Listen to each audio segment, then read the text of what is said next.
Jim Edwards here at the UFC Performance Institute, joined by Cynthia Calvillo. She takes on Carla Esparza at UFC 219 in just a matter of days. Cynthia, it's the last few days of your camp right here, just winding down, getting a few workouts in. How are you feeling ahead of it? I know you've got a weight cut coming up in about 24 hours. I actually feel really good. This camp's gone really great for me. I feel like I prepared for it really good. My conditioning feels like the best that it's ever felt.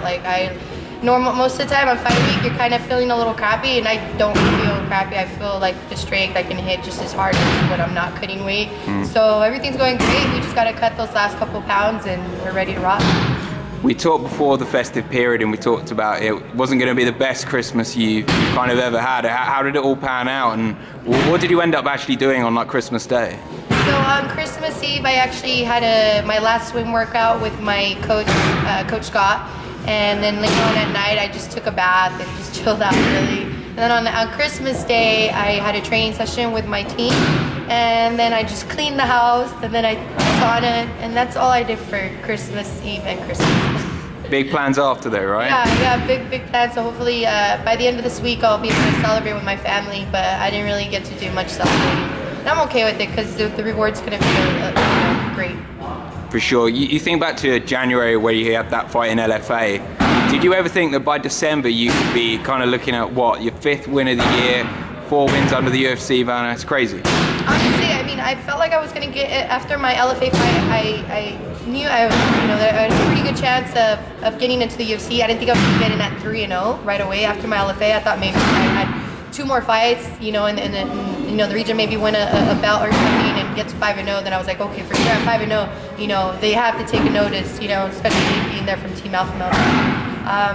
It's been great. It's how fast everything's been going, and I always knew I was going to be here. Not this fast, but I knew I was going to be here this year.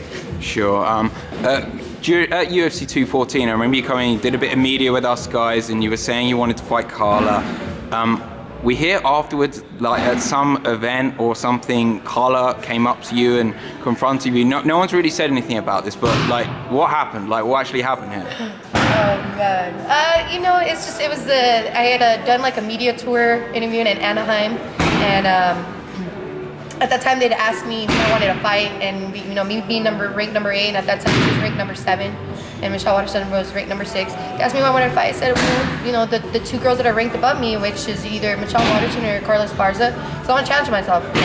Not any disrespect, but for whatever reason, she was at the event and she heard, that I had mentioned her name. So she took it as a sign of disrespect. I don't know. She was maybe a little bit of liquid courage, a little intoxicated, but she showed up to my teammates' after party, Andre Feely 214, and she wasn't too happy with the fact that I had respectfully called her out. She thought it was disrespectful. So, it is what it is. I mean, I don't really care. She must.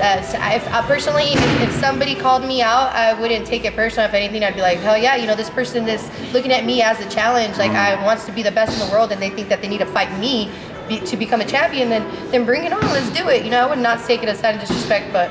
It is what it is. Some girls are like that. Sure. So, did anything actually happen? Like, what did she just talk to you, or what? No, I mean, there's not. I'm not one to really. I don't really want to talk and say, as much how she was acting.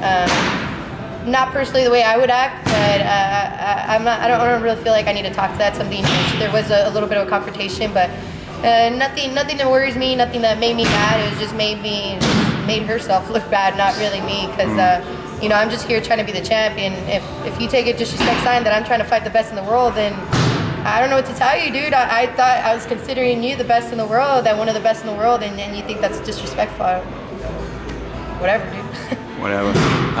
When you kind of look at the fight on Saturday night, like it's getting even more focused now because some of the other fights have fallen off the card. There's even more focus on you. Do you enjoy kind of being in the spotlight? Do you like people focusing on you? The funny part is that for some reason, every single fight that I had in the UFC, there's somehow our fights become like more and more eyes on us every single time. Like in my first fight, I was supposed to be on the prelims, and then Khabib got sick. And so they bumped me up to the main card, and then I had an impressive win. Dana, saw me, and the next thing I know, I'm on the next pay-per-view.